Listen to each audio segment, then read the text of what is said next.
Notre-Dame de Guadeloupe, qui est un des plus grands sanctuaires du monde et qui est encore peut-être assez mal connu en France. Donc David Caron et son ami Jean-Pierre Roussel, qui tous les deux aiment bien la Sainte Vierge et sont très compétents, je me permets de le dire, pour vous parler de Notre-Dame de Guadeloupe.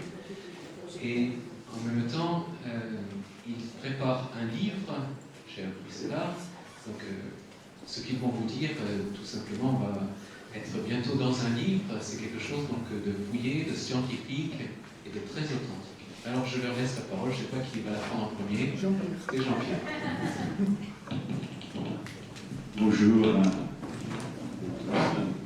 Le livre est intitulé « L'image face à l'histoire et à la science ». En 1519, lorsque Cortés a débarqué dans le golfe du Mexique avec ses 3 caravelles, 508 hommes, des quelques chevaux et des canons, le royaume aztèque était à son apogée. L'armée aztèque était invaincue et invincible. Toute l'éducation des jeunes aztèques était tournée vers la guerre. Et on faisait la guerre pour le dieu Huitzilopochtli, dieu de la guerre, dieu du soleil.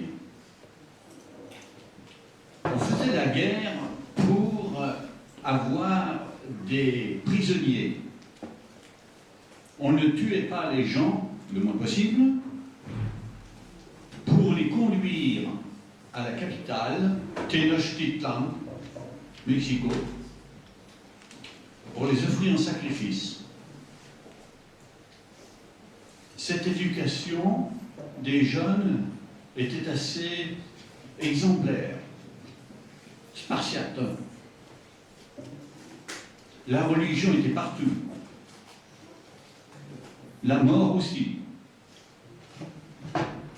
Les sacrifices sanglants étaient de plus en plus nombreux.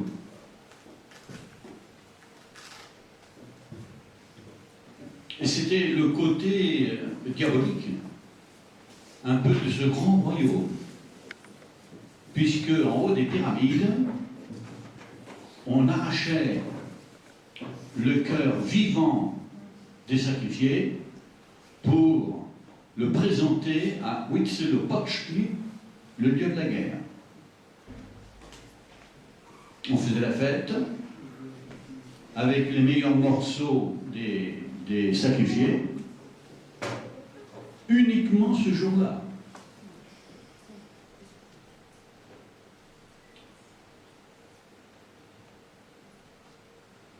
« 1519.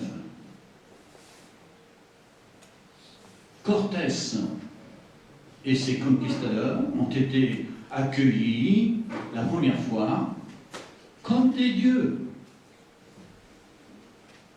Parce qu'il revenait le jour même où le dieu Quetzalcoatl avait fui Tezcatlipoca, l'autre dieu vainqueur, à l'est. Et les conquistadors arrivaient de l'est. On les a accueillis comme des dieux. Puis peu à peu, on s'est habitué à eux, et à la suite de certaines erreurs d'ailleurs, les Aztèques ont voulu chasser les Espagnols de Tenochtitlan. Ils ont réussi, tellement ils étaient nombreux. Ces guerriers bien aguerris, 250 000 habitants, peut-être 100 000 soldats, contre 500, quelques centaines d'Espagnols avec leurs alliés indiens.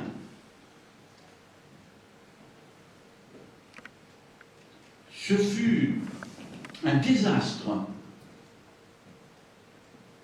au mois d'août 1520. 1521.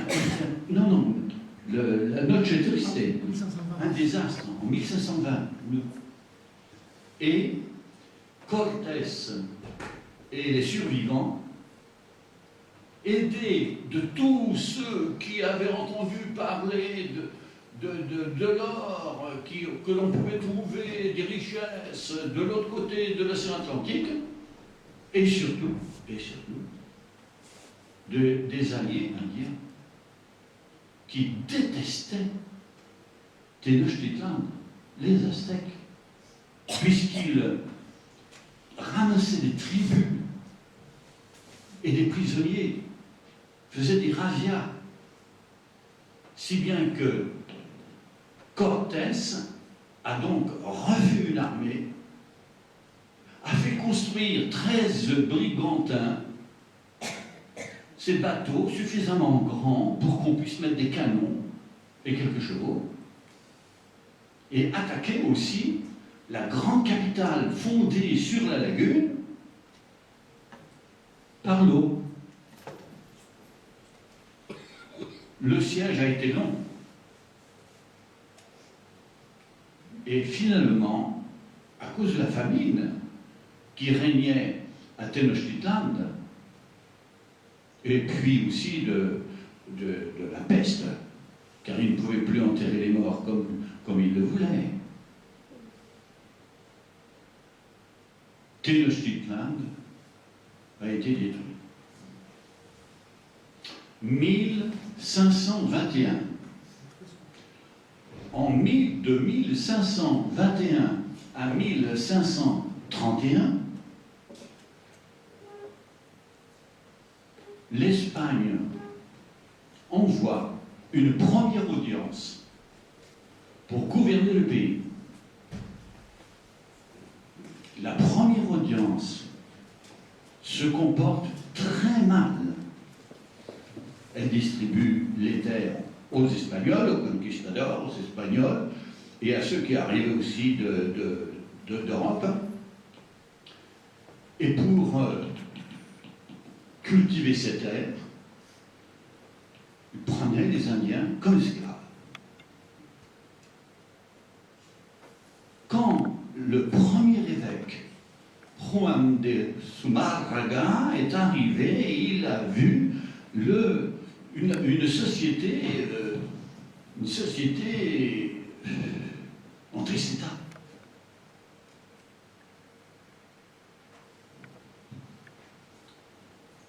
Il a déclaré que c'était lui qui était l'ami des Indiens et il s'est opposé aux membres de la première audience. Si bien qu'on a voulu l'assassiner. On a coupé son courrier, on a essayé de l'assassiner, et l'évêque a jeté l'excommunication sur Théophile, sur Mexico.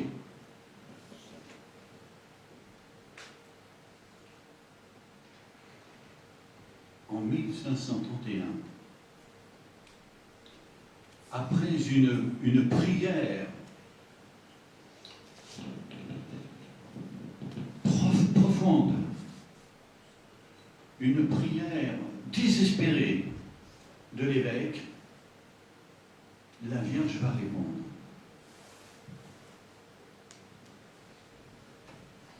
Un samedi, 9 décembre 1531,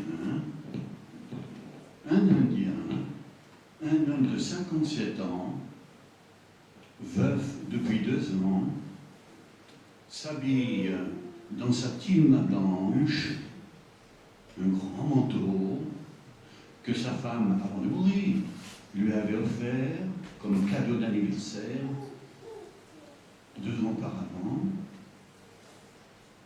et se dirige de Tolpetlac, où il était venu habiter avec son oncle, en direction de Tlatelolco, devenu le quartier nord de Tenochtitlan. Là où il faisait ses affaires, c'était un paysan qui connaissait aussi la poterie, qui connaissait la vannerie. Un paysan assez à l'aise, si vous voulez, puisqu'il avait même une maison avec son oncle. Il arrive au bout de 6 kilomètres à l'endroit appelé Tepeyac, la fin de la montagne, le nez de la montagne. Et là, il entend un chant précieux d'oiseaux d'hiver. Il est très étonné, tellement le chant était beau. Il s'arrête, est-ce que je rêve? Ne suis-je pas bien éveillé? Et puis, le chant cesse et tout devient silence. C'est alors qu'il entend une voix qui l'appelle Johann Tsin, Johann Diego Tsin, par son nom de baptême. Le Tsin est celui de la tendresse, de la vénération. Johann Tsin, Johann Diego Tsin. Il monte sur le sommet de la colline, d'où venait la voix, et il voit là une dame d'une beauté rayonnante de rayons solaires, de lumière, qui lui fait signe, debout sur le rocher, et non pas assise comme les déesses aztèques. Elle lui dit ceci.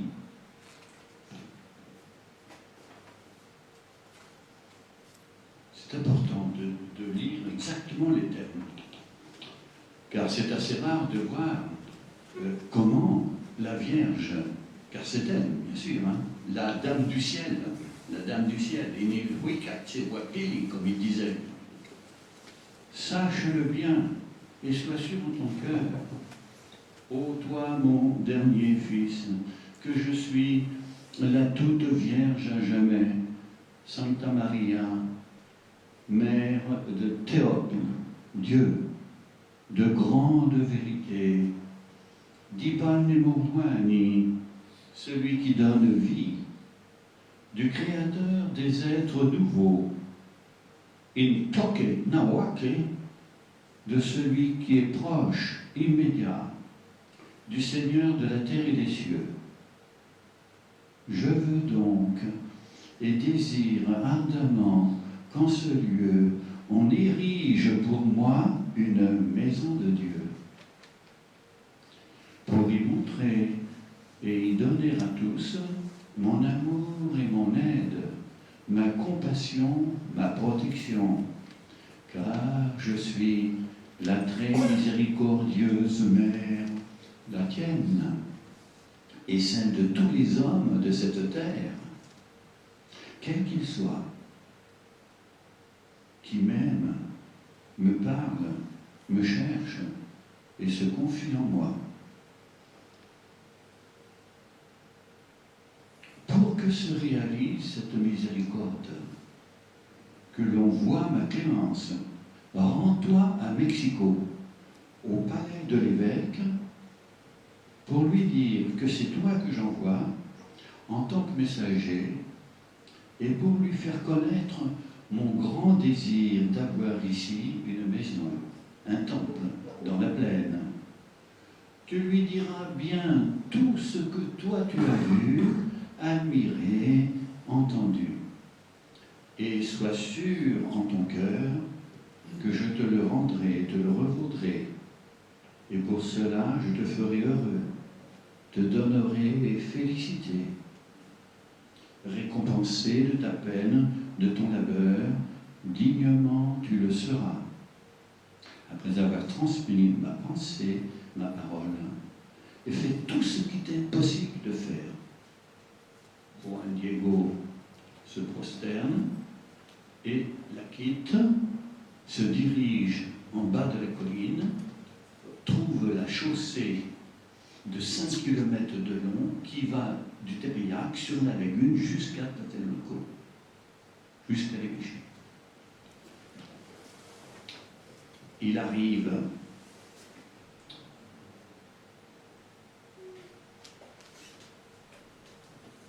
à Tlatelolco, directement il va trouver l'évêque, et évidemment, c'est un Indien. Les serviteurs de l'évêque ne veulent pas faire entrer cet Indien. D'ailleurs, quelques années auparavant, la première audience avait menacé les Indiens d'être tués s'ils allaient chez l'évêque. Les choses avaient bien changé, parce que la deuxième audience était arrivée pour mettre de l'ordre et un peu plus de justice dans le pays. Au bout d'une longue attente, on fait se dire à l'évêque qu'il y avait là un Indien et qui voulait lui parler. L'évêque dit: faites-le entrer. Juan Diego entre, dit à l'évêque tout ce qu'il a vu, entendu, admiré. Et que la Dame du Ciel lui avait demandé de venir le voir pour qu'il construise dans la plaine une maison de Dieu. Une maison de Dieu. Théocat. L'évêque écoute poliment Juan Diego et lui dit: reviens me voir une autre fois, il faut que j'étudie, que je revoie depuis le début ce que tu m'as dit. Juan Diego a très bien compris que l'évêque ne l'avait pas cru. Il quitte l'évêque en se prosternant et en pleurant. Parce que le vœu de la Dame du Ciel ne s'était pas réalisé. Il repart, refait les 100 km sur la grande chaussée construite sur la lagune, arrive au Tébéiac et remonte sur la colline, là où la Vierge l'attendait. Il lui dit: j'ai fait ce que tu m'as demandé de faire, je suis allé là où je n'ai pas l'habitude d'aller. L'évêque m'a écouté, le prince des prêtres m'a écouté. Mais j'ai bien compris qu'il ne m'a pas cru. Aussi, il faut que tu choisisses quelqu'un d'autre. Moi, je ne suis qu'un paysan.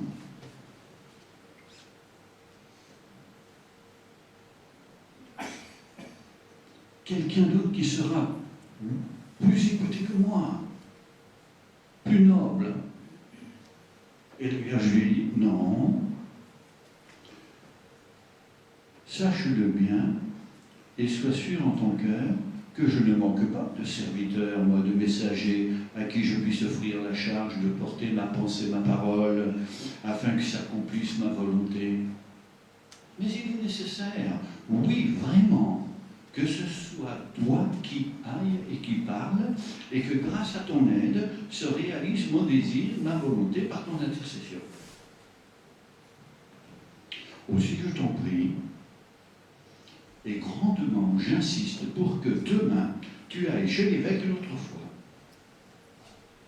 Et en mon nom, fais-lui savoir, fais-lui entendre ma volonté et mon désir, et que se réalise et soit bâti mon temple. Et dis-lui à nouveau que celle qui t'envoie, c'est moi, la mère de Dieu, la toute vierge à jamais, Sancta Maria. La toute vierge, Sancta Maria.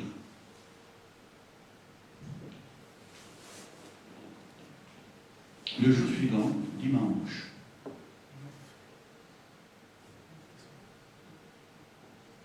Juan Diego quitte la nuit son oncle, Tolbetlac, le village, parcourt les 11 kilomètres pour arriver à Tlatelolco. Il entend la messe, donne son nom, comme les premiers baptisés, les premiers catéchisés, et il se rend au palais de l'évêque. Encore lui, l'Indien, il est là, et il attend, et il attend, et il attend. Comme il était toujours là, tête basse, à attendre, les serviteurs ont dit, mais ont trouvé l'évêque et lui disent: l'Indien qui est venu hier, il est de nouveau là, il demande à vous voir. Faites-le entrer. Alors, Juan Diego entre et redit tout ce que la Vierge lui avait dit, que c'était lui qui avait été choisi pour faire la demande de la Vierge à l'évêque. Et l'évêque le questionne, il fait son enquête.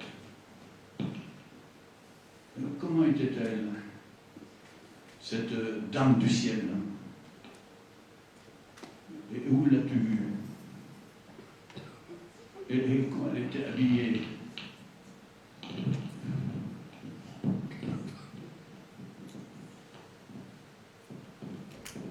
Et puis, il dit à Juan Diego: ça ne suffit pas, ce que je me dis. Il me faut un signe. Quel signe, monseigneur, veux-tu?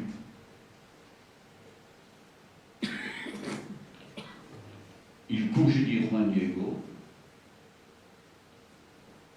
Juan Diego, dans les larmes, sort de l'évêque, rejoint la grande chaussée, refait fait les 5 kilomètres qui le séparent du Tibériac. Et l'évêque le fait suivre. Par des gens sûrs, 2 personnes, 3 personnes. Arrivé au Tébéillac, les amis de l'évêque le perdent de vue. Ils reviennent, ils le cherchent partout, ils ne le trouvent pas, ils reviennent furieux. La prochaine fois qu'il vient, il faut le bastonner. Il raconte ce qu'il invente.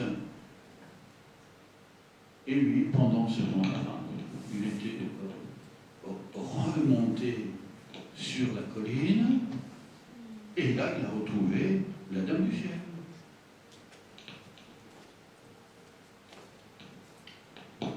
Il lui dit, l'évêque demande un signe. C'est bien, toi, mon dernier fils bien-aimé, lui dit la Vierge, tu reviendras ici demain pour porter à l'évêque le signe demandé. Ainsi il te croira, il ne doutera plus, ni te soupçonnera. Sache-le et sois sûr en ton cœur, ô toi, mon dernier fils, que je te revaudrai ton travail et ta peine, ce que tu fais pour moi. Eh bien, va maintenant, je t'attendrai ici demain. Juan Diego quitte la Vierge, il rejoint Topetlac, 6 km dans la montagne, et trouve en arrivant son oncle en agonie. En agonie. Le lundi, même déjà dans la nuit, l'oncle lui dit « Je sens que mon heure est arrivée. » Tu vas, je vais quitter. On est créé pour quitter cette terre un jour. Juan Diego a trouvé les médecins, les tessiers, qui soignaient par les plantes, les pierres précieuses, les massages. Mais ça n'a pas guéri l'oncle. Toute la journée du lundi, Juan Diego s'est occupé de son oncle. Il n'est pas revenu à Tlatelolco. Et l'oncle lui dit le soir, Juan Diego, il faut que tu ailles chercher un prêtre pour qu'il me confesse et qu'il me prépare à mourir. Pars, il faut que tu partes dans la nuit.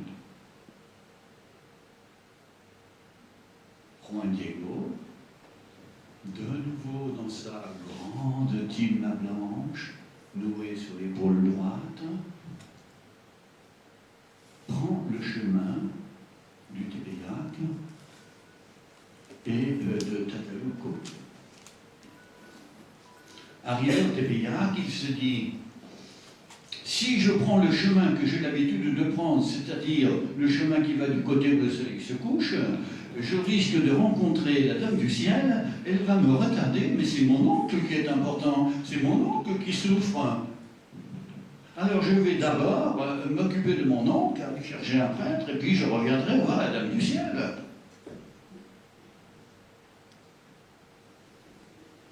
Et il prend le chemin qui va du côté où le soleil se lève. Il croyait qu'en faisant ce tour-là, il ne verrait pas celle qui regarde en tout lieu avec soin tout le monde. Voilà ce que dit le texte. Mais il la vit descendre du haut de la colline. Elle est venue lui couper sa route.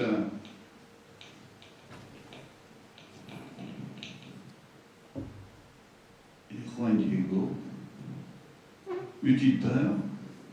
Eut-il honte? Pas du tout. As-tu bien dormi? As-tu bien dormi? Parce que lui, il avait peu dormi. comment vas-tu? As-tu bien dormi? Il faut que tu saches qu'un oncle à moi se meurt. Alors je vais aller chercher un prêtre, comme il me l'a demandé, puis je reviendrai te voir, pour que tu me donnes le signe que l'évêque a demandé. Et la Vierge lui dit ceci. Alors on arrive au milieu du récit. Et c'est dans le milieu du récit, en général, que se trouve l'âme, la spiritualité. Sache-le bien et sois sûr en ton cœur, mon petit dernier fils, ce n'est rien ce qui t'angoisse, ce qui te frappe, que ne se trouble ni ton visage, ni ton cœur. Et ne crains pas cette maladie-là, ni aucune autre maladie. Sois sans angoisse. Je vais vous lire maintenant ce que j'ai chanté après le repas, les 5 questions de la Vierge. Ne suis-je pas ici, moi qui suis ta mère? N'es-tu pas sous mon ombre et sous ma protection? Ne suis-je pas la source de ta joie de vivre? Et n'es-tu pas au creux de mon manteau où je croise mes bras? As-tu besoin de quelque chose d'autre? Kuishamo ni monansin, kuishamo no seofalo titlan, ne kauyo titlan intika, kuishamo no ni mo pakkayelis, kuishamo no kuishanko no mamalvasko intika, kuish ok itlan, in pakkayelis. In moniki, in motech moniki.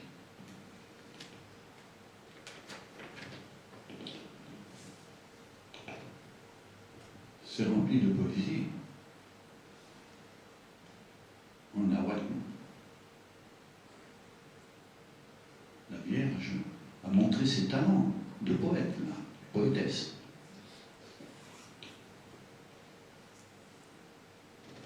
Que rien ne te peine, ne te cause d'amertume,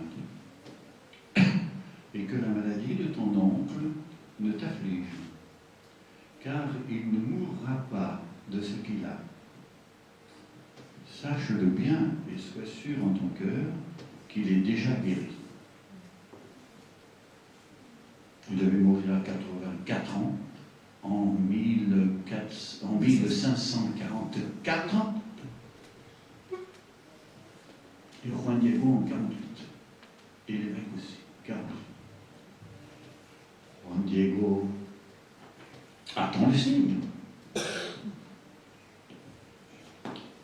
Monte, mon petit dernier fils, jusqu'au sommet du mont. Et là où tu m'as vu, là où je t'ai donné ordre d'aller, à cet endroit-là, tu verras ça et là des variétés de fleurs, cueille-les, rassemble-les et fais-en un bouquet, puis redescends ici et apporte-les-moi. Juan Diego grimpe en haut de la colline, en direction du sommet du mont, où ne poussent que des mesquites, des chardons, des nopales, des arbres à épines, et en plein hiver, même l'herbe est gelée. 2500 mètres d'altitude. À 1500, 2500 mètres d'altitude. On a beau être, vous savez, dans le pays tropical, l'altiplano mexicain, c'est 2000, 2300, 2400, 2500.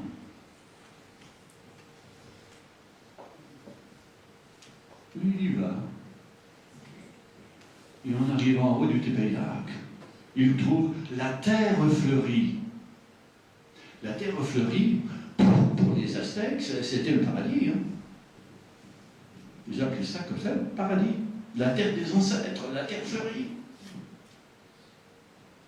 Des fleurs, il les cueille, toutes pleines de rosée, et ce qui sentait bon, il en fait évidemment un bouquet qu'il met dans sa tilma, et il redescend, et il trouve la Vierge qui l'attend. La Vierge prend les fleurs, vous savez, elle bouge cette Vierge, hein, elle n'est pas dans un rocher, hein, sans bouger, elle bouge, hein, elle est descendue de la montagne, elle bouge, elle retire les fleurs, et puis elle en fait un bouquet, elle, à sa façon, et elle met les fleurs de nouveau dans la tilma de Juan Diego en lui disant « Va ». Ces différentes fleurs sont la preuve, le signe apporté à l'évêque en mon nom. Tu lui diras de voir en elle ce que je veux, que soit réalisée ma volonté, mon désir. Tu es mon messager. Je me confie en toi. Je te prie instamment de m'ouvrir ton manteau qu'en présence de l'évêque. Tu lui feras connaître et découvrir ce que tu portes. Tu lui diras bien tout que je t'ai de la colline jusqu'à la cime et d'y cueillir les fleurs. Tu lui diras bien tout ce que tu as vu, admiré, et le cœur du Seigneur des prêtres va changer. Et il fera ce qu'il doit faire pour me construire le temple que j'ai demandé. Juan Diego quitte la Vierge. Et vous devinez sa joie,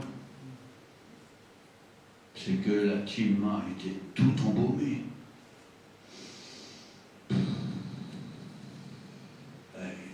Il arrive chez l'évêque, encore lui, l'Indien. C'était en hiver, vers 10 heures, vers les 10 heures. Quand il est arrivé, peut-être un peu avant, parce qu'il a attendu.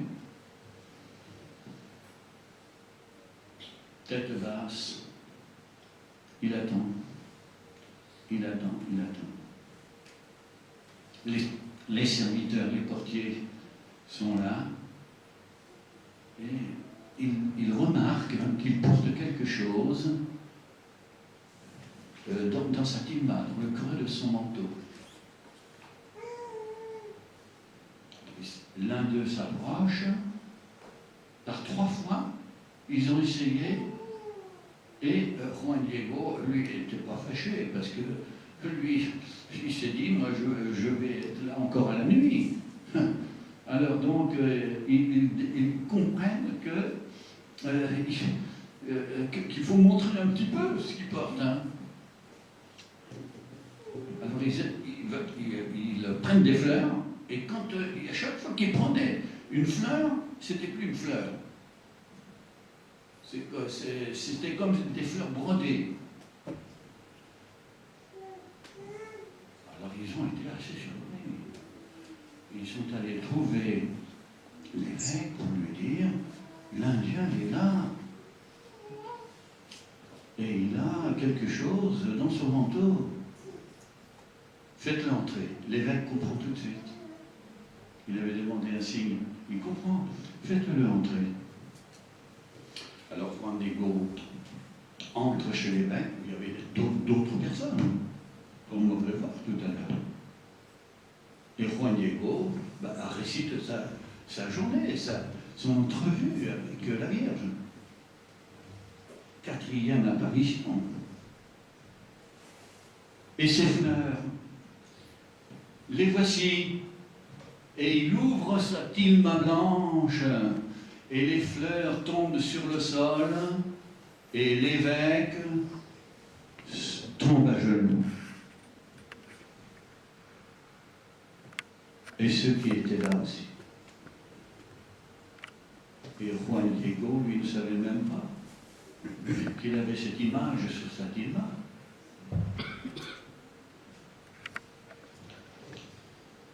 Et l'évêque a tout de suite compris que c'était un cadeau du ciel. Ça ressemblait trop à la fin de l'Apocalypse, au chapitre 12.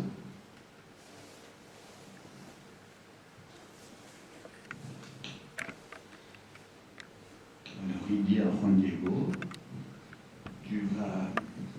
il prend d'abord la tilma, il la dénoue et la porte dans son oratoire. Et puis il dit à Juan Diego, tu vas rester un jour, 2 jours de plus, et puis tu vas surtout nous montrer où est-ce qu'il faut qu'on construise la petite maison, la maison de Dieu, la théocratie.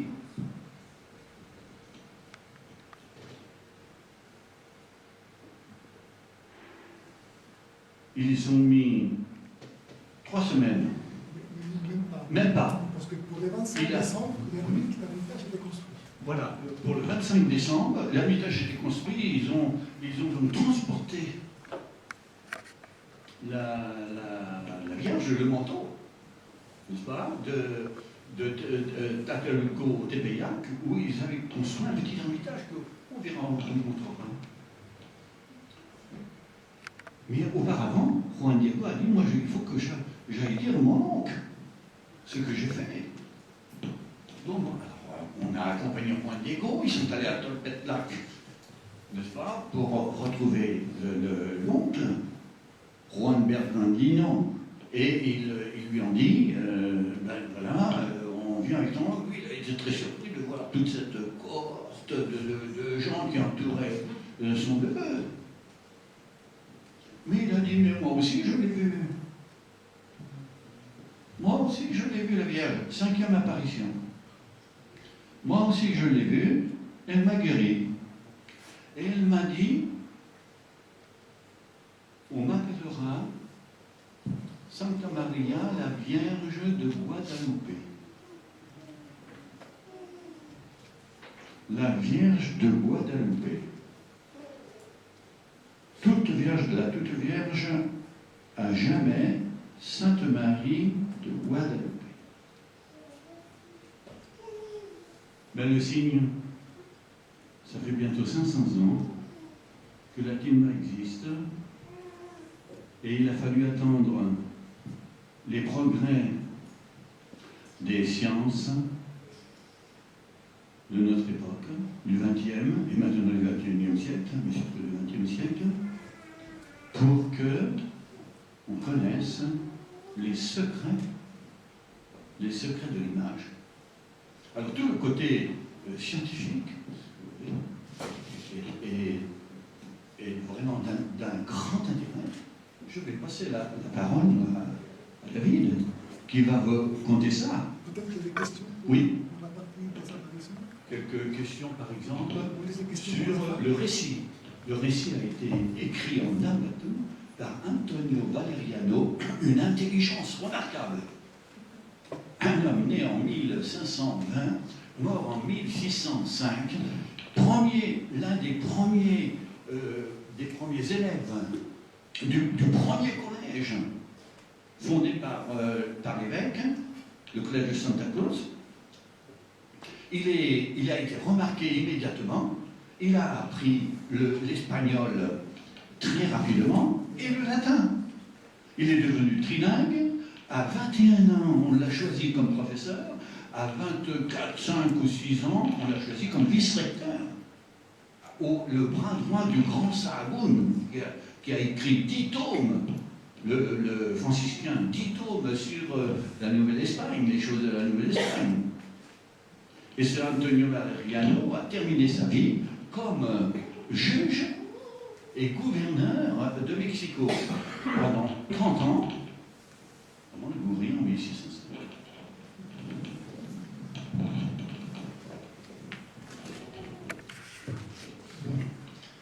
Donc, je vais commencer à parler de ce qui s'est passé de la tilma depuis le XVIe siècle, 1531 jusqu'à nos jours. On a tous compris que la tilma était les vêtements qui portaient les Indiens pour se protéger. Et c'était un vêtement qui était très important. Vous m'excuserez pour certains mots qui sont en espagnol, mais ça vient directement de la Basilica de Guadalupe. Et donc, la tilma était un vêtement. Ces vêtements avaient plusieurs usages, dont le premier était la protection des Indiens contre le froid, parce que l'hiver, il faisait froid, beaucoup plus froid que maintenant, à Mexico. dans cette plateau de 2300 mètres. Mais la tilma aussi, les Indiens s'en servaient lorsque, pour les mariages, ils prenaient leur tilma, ils faisaient un nœud entre l'homme et la femme. Nous pouvons voir ici. Et la tilma également, ils s'en servaient pour porter des objets lourds.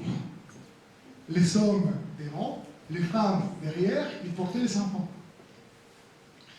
Et cette tilma, c'est sur cette tilma que s'est apparue la Vierge de Guadeloupe, que s'est imprimée la Vierge de Guadeloupe le 12 décembre 1531. Elle a été tissée en fibre d'une plante qui c'est l'agave popoutlée. Ceci a été démontré par l'Université nationale du Mexico.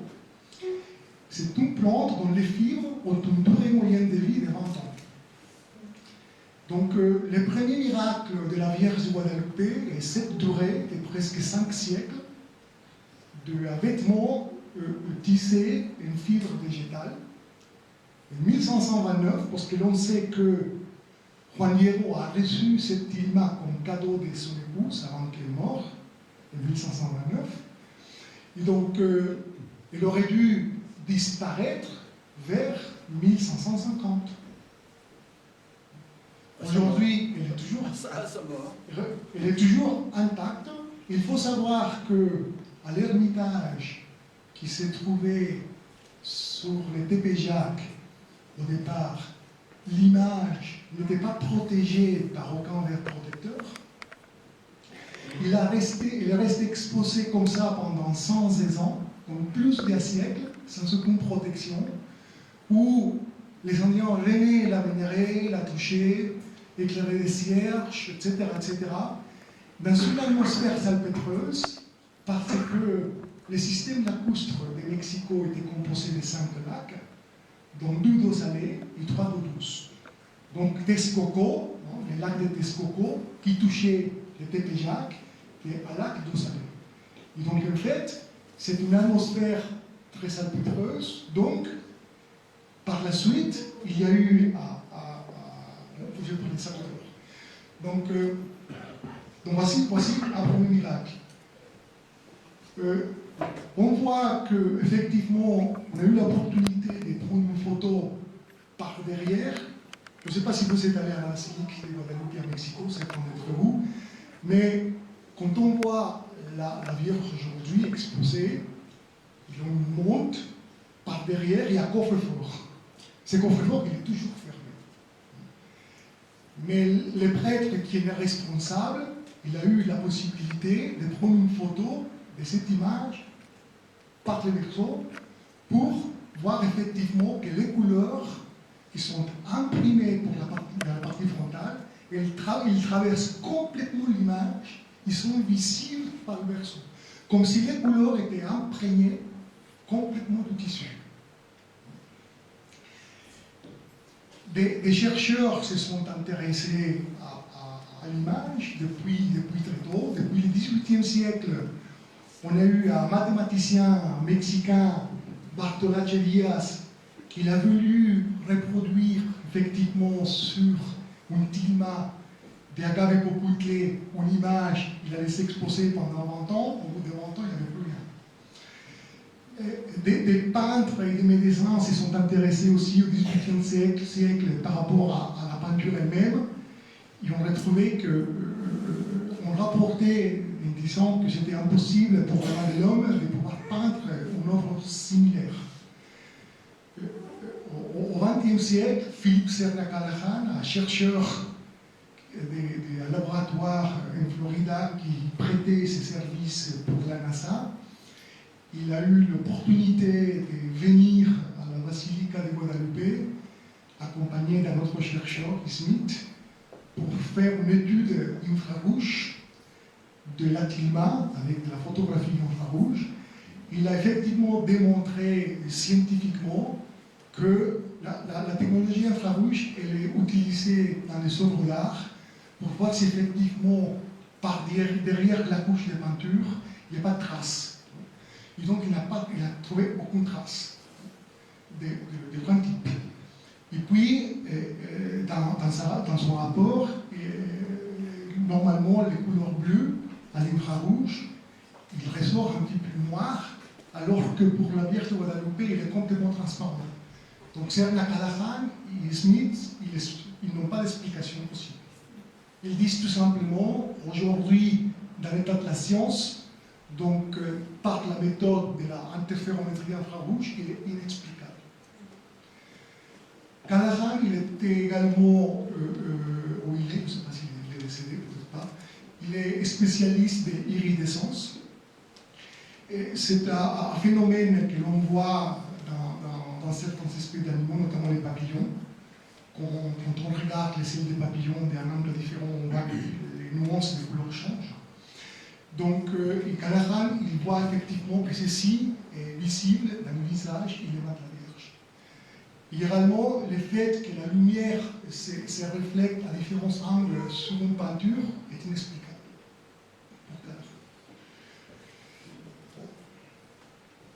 Puis, quelques fibres de rouge, de jaune, en 1936, sont arrivées aussi dans les mains d'un prix Nobel de chimie, Richard Kuhn, qui les a analysées et qui a donné ses commentaires. Aucun type de colorant de toute nature, ni végétal, ni animal, ni minéral. Il s'agit donc de colorants d'origine complètement connue. Des colorants qui, normalement, composent les différentes couleurs qui forment l'image de la Vierge. Donc, ça c'est le premier miracle de celui-là, c'est un tissu végétal, vieux de 5 siècles, intact.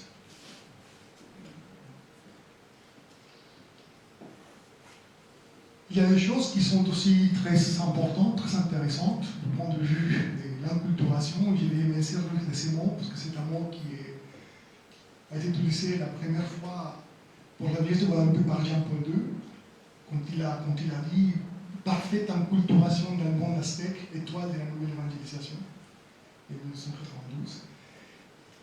Quand nous regardons la Vierge de Guadalupe, nous voyons qu'elle sort, comme disaient les Aztèques, un très beau nuage.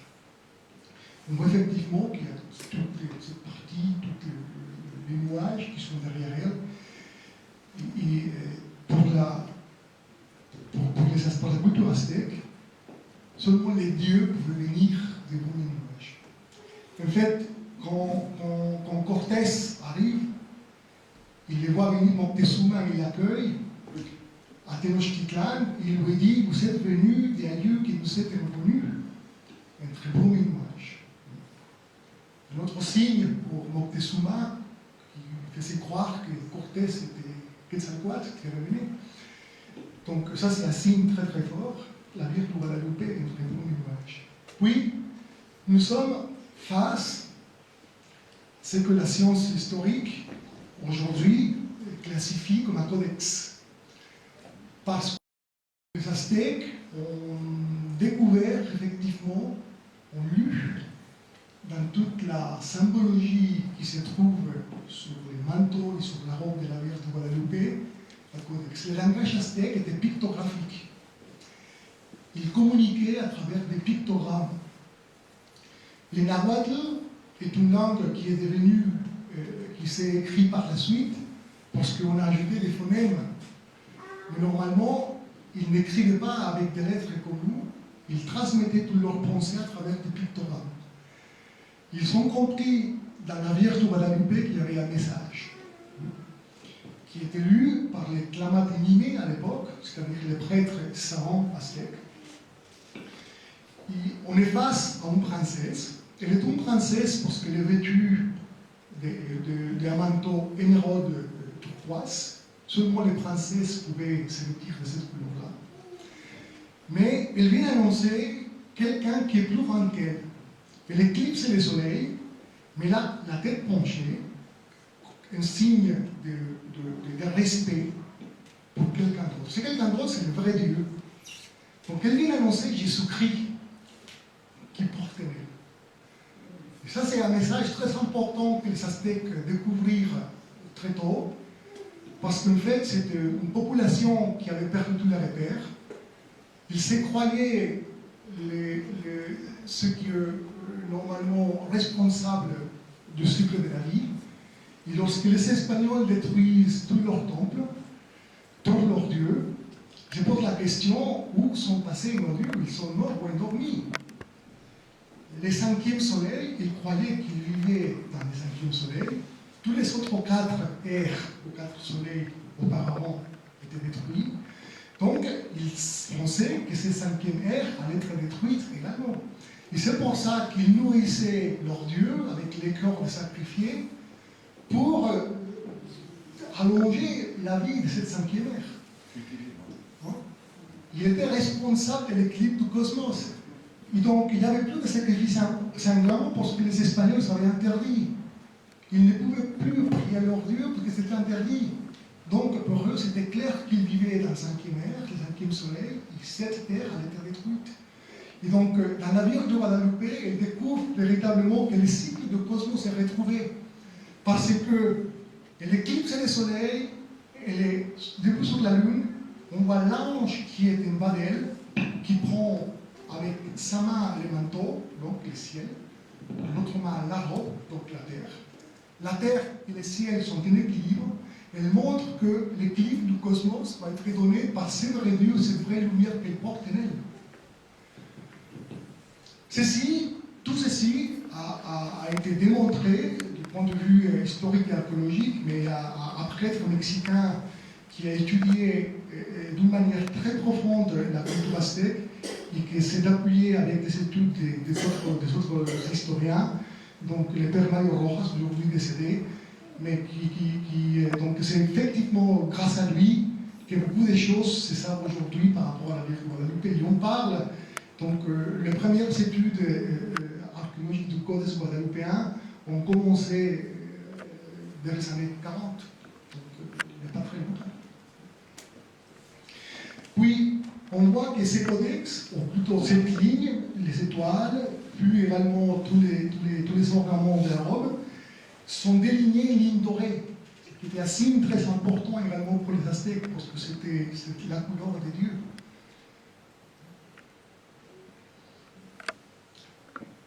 Donc, elle voit en elle, effectivement, que l'équilibre du cosmos est retrouvé. D'autres mots, on est sauvé. La Vierge de Guadalupe vient pour nous donner un nouveau équilibre. Elle vient pour nous apporter la vraie nourriture. Elle vient pour nous montrer le vrai Dieu. C'est lui qui porte en elle. Donc le plus important du message de la Vierge de Guadalupe, ce n'est pas elle, c'est lui, c'est Jésus qui porte en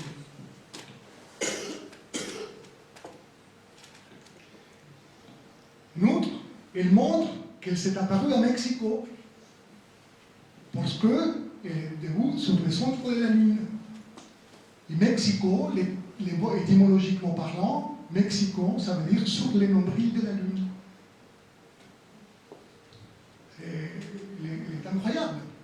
Donc elle a tout fait d'une manière, je dirais, parfaite.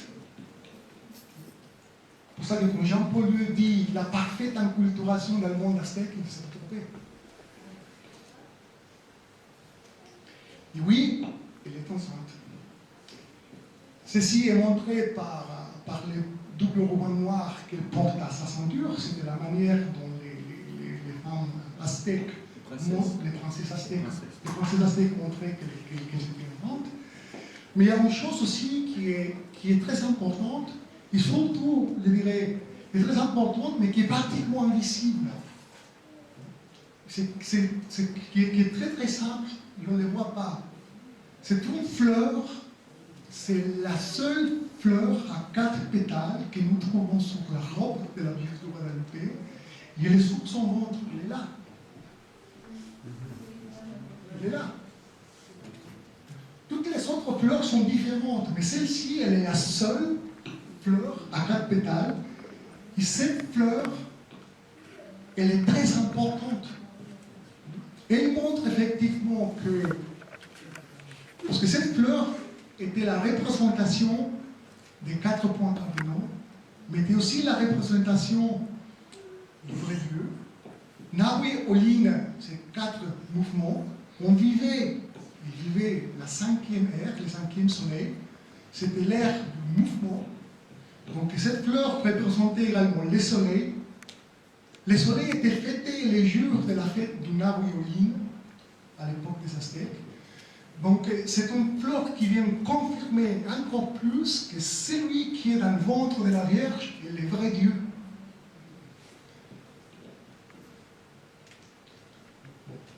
Tout ce que la Nahuyoyin pouvait représenter pour le monde aztèque. La notion intégratrice de toutes les valeurs culturelles et religieuses de la civilisation mexicaine, et pas seulement les Mexicains, parce qu'également les Olmecas la connaissaient. On trouve la Nahuyoyin inscrite dans le calendrier aztèque, mais on la trouve également inscrite dans les pierres de certaines pyramides.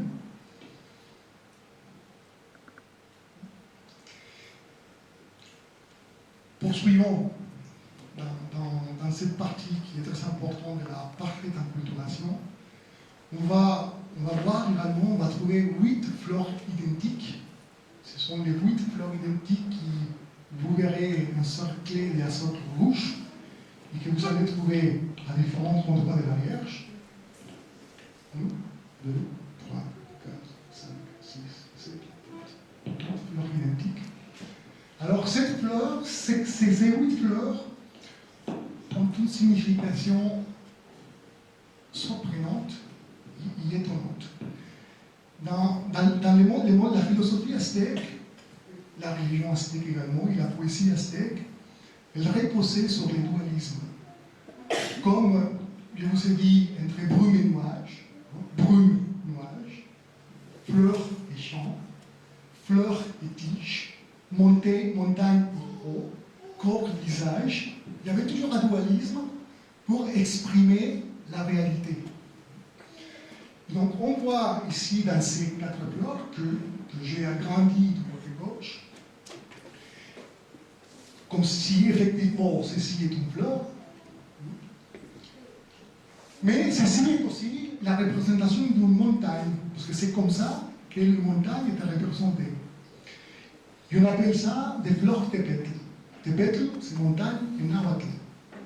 Et on voit que cette montagne a de petites fleurs. Les fleurs étaient la représentation de la vérité. Donc une montagne pleine de la vérité. Quelle montagne? Les montagnes étaient représentées pictographiquement. Si vous allez au musée d'anthropologie à Mexico, vous allez le voir.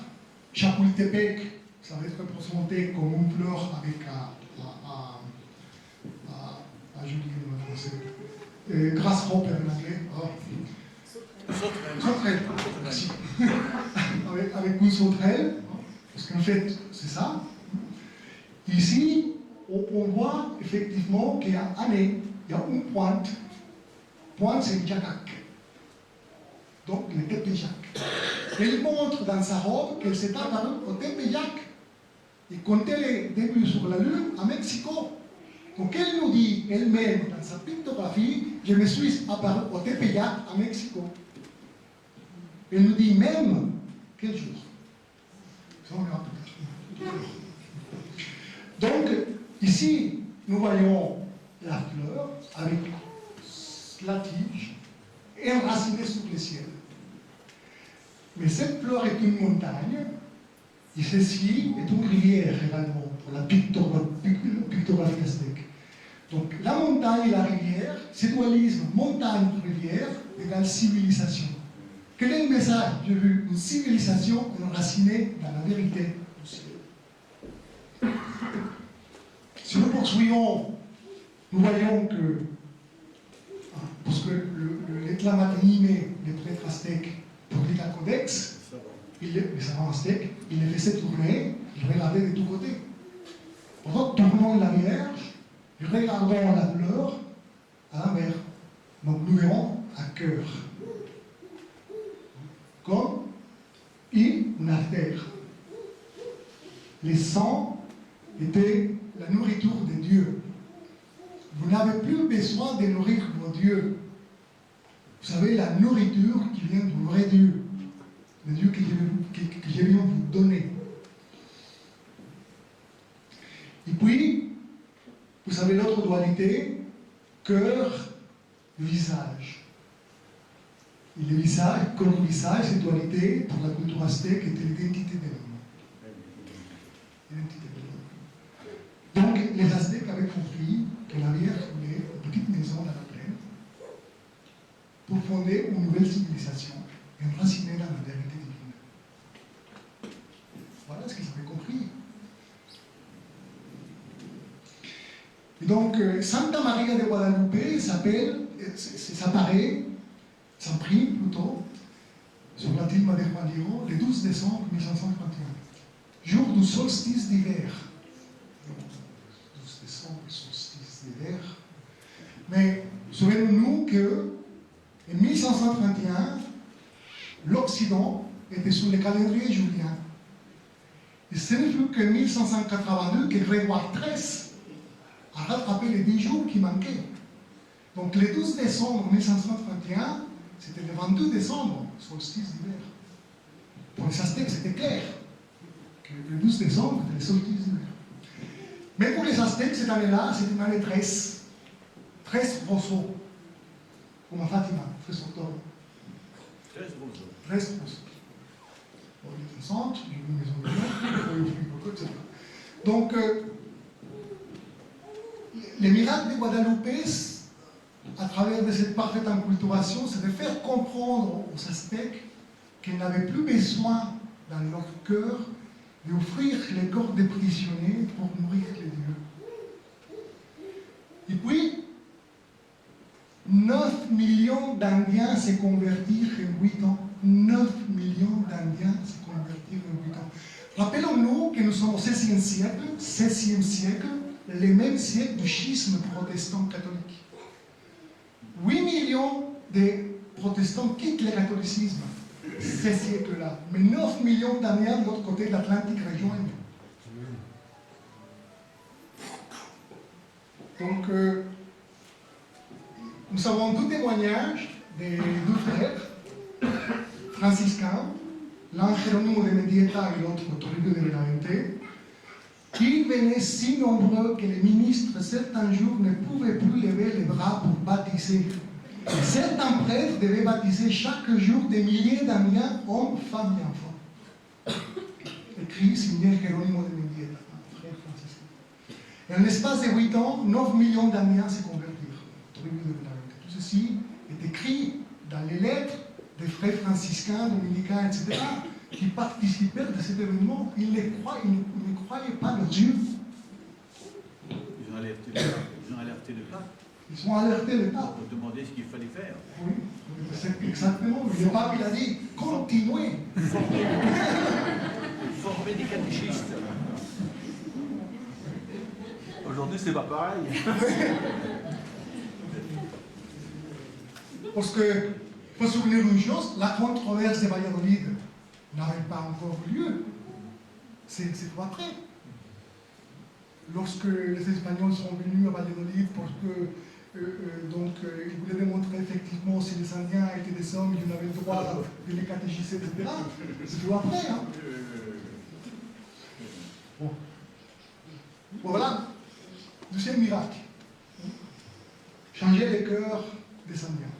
Surtout avec tout ce qu'ils avaient vécu. Je pense que ce que vient de dire David sur les fleurs tépètes, c'est important. Pourquoi? Parce que ces fleurs tépètes-là ont converti les savants, les prêtres astronomes. Vous voyez? C'était le langage qu'il fallait pour convertir les savants aztèques. Il n'y avait pas que le peuple. Hein. Les savants aztèques. Maintenant, on arrive à la digne proportion. Oui. Ça, c'est étonnant. Donc, comme vous l'avez compris, beaucoup d'hommes de science s'intéressèrent depuis très tôt à l'image de Guadalupe. Des artistes également ont étudié l'image du point de vue de la divine proportion. Alors, c'est quoi la divine proportion?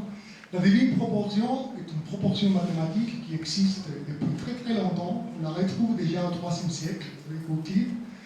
C'est une proportion, c'est la longueur sur la largeur est égale à la somme des deux sur la longueur. Et ces rapports de deux nombres, il donne un chiffre. Et ce chiffre mathématique, il est connu sous le nom de nombre d'or. Et donc, toute proportion, toute forme géométrique construite avec cette proportion divine, on dit que c'est une construction géométrique parfaite.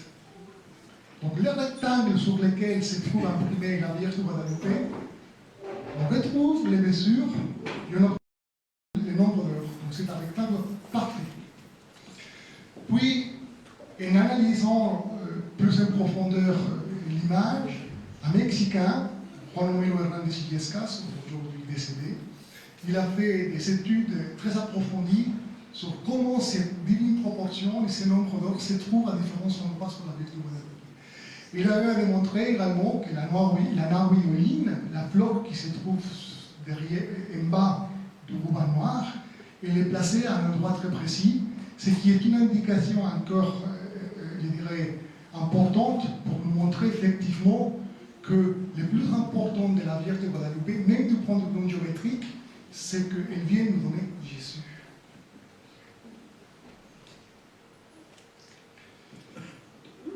Les étoiles sur le manteau, c'est un autre signe très intéressant. Et elles sont dans la position des constellations, comme elles se trouvaient le 12 décembre 1531 à 10h40 à Mexico.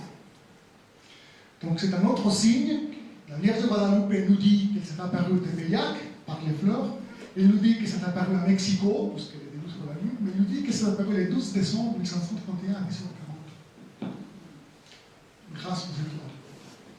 Le logiciel des astronomes nous apprend tout ça. Donc, aussi Marco Rojas et Hernández Illescas, encore eux, des hommes de sciences mexicains, qui étudièrent véritablement avec beaucoup de profondeur les étoiles. Ils sont arrivés à cette conclusion. Il y a des études qui continuent, non, sur les étoiles du manteau de la Vierge, mais puis par la suite, récemment, un mathématicien mexicain, Fernando Gedallanes, il a voulu faire la corrélation mathématique entre la position des étoiles sur le manteau de la Vierge et la position des étoiles sur les cartes célestes. Et cette corrélation mathématique lui donne un facteur de corrélation supérieur à 90%.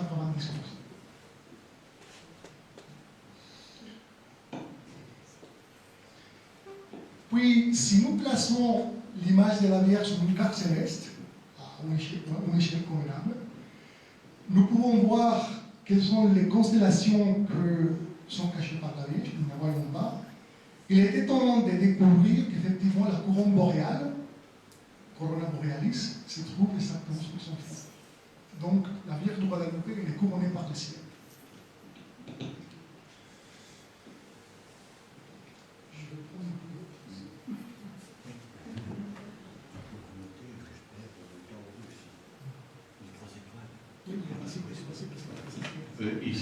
Là, il y a quelque chose que vous ne pouviez pas remarquer parce que les paroles de la Vierge ont été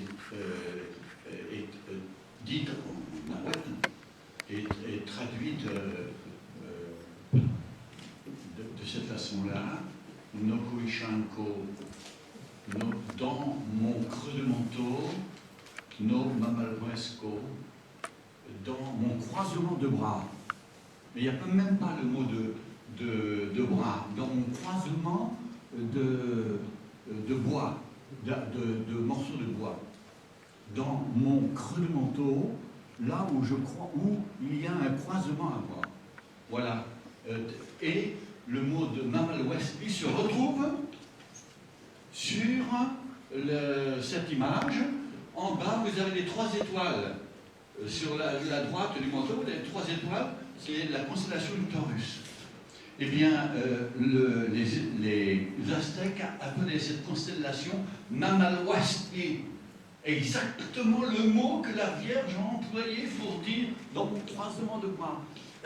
Et les Aztèques, sans doute, ont appris à faire le feu avec un instrument vaguement circulaire sur lequel se trouvaient 2 morceaux de bois. Ils frottaient les 2 morceaux de bois et ils avaient le feu quand ils partaient en campagne, à la guerre ou ailleurs, n'est-ce pas? Donc, Quand la Vierge dit « dans mon croisement de bras, mamal wasco », ça veut dire là où il y a le feu. Le feu. Et le feu, là où il y a le feu, il y a l'Esprit Saint.